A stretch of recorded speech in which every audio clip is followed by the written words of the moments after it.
fast forwarding to like everything else. All I did was take a picture of the turbo last time. I finally finished the turbo kit and I am now tuning it. It is the day of. Got my Ecutech out, but first things first, let me just try to do a little catch up here because I am already surprised, like very surprised.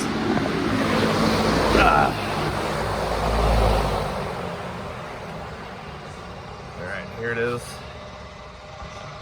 I set my charge pipes up. That wine is actually a scavenge pump, which is hiding in there. It's real simple. Charge pipes go through the bottom of the cooler this time, and then I'm feeding it from the top. And the charge pipe kind of goes in the top of the bay and really just finds its way down there. Oh, what's up, man? Here's what it looks like underneath. We had to ditch the board warner. It was too big. 3.5-inch single exit all the way. And it's now a Garrett G35-900. Wastegate dumps here.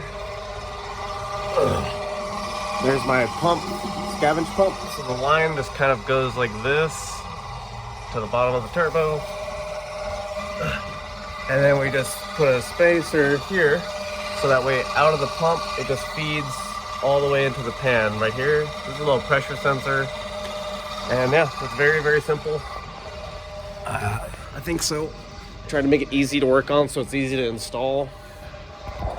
Everything fits as good as it can. Should be no wheel issues like clearance wise.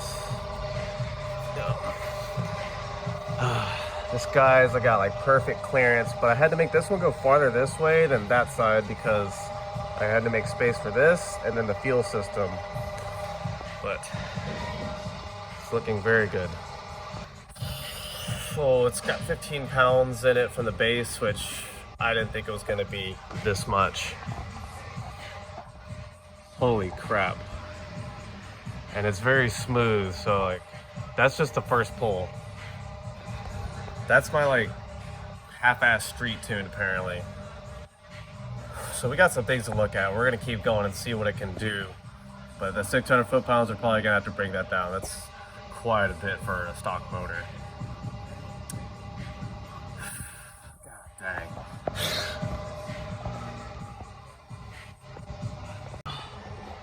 Alright, so back in the car. I'm gonna do another pull. So we'll go and flashing it with the next file. Made some adjustments. Yes, I flashed this thing a million times.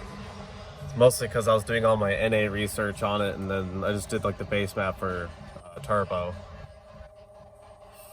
We're gonna push it and see what this turbo is capable of, man. This thing is already just like pretty insane. Wow, big deal. 700 on 15 PSI, like it almost doesn't seem real, but like dyno don't lie. So almost done flashing. Alrighty, so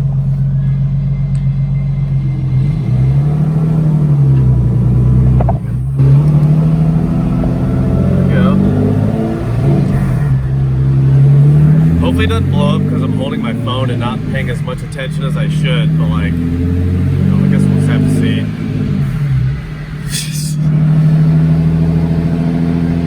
So, I'm at least gonna watch it knock.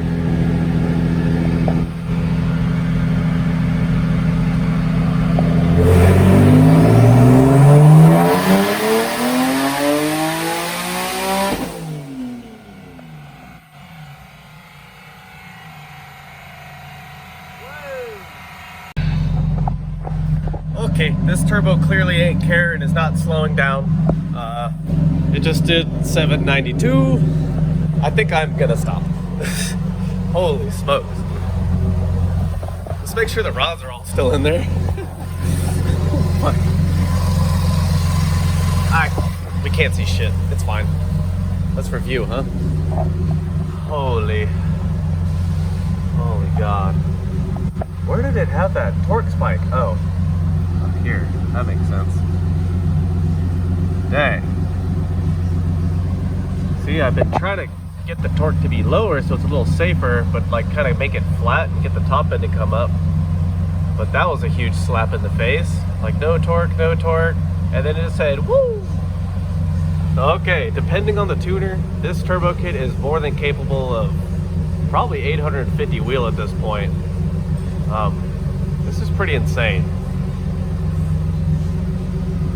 Wow. So like this was the baseline. This was just my street tune, which is pretty spot on. Just a little too much timing. I backed it down a couple degrees just to help, only like 2. Richened it up to make it lose power on purpose. And then the top end, I let the boost controller do some work and get it to pop up a little. Oh boy. That's Izzy. Oh God. Okay, so that was a success, I think. Yeah, we're done.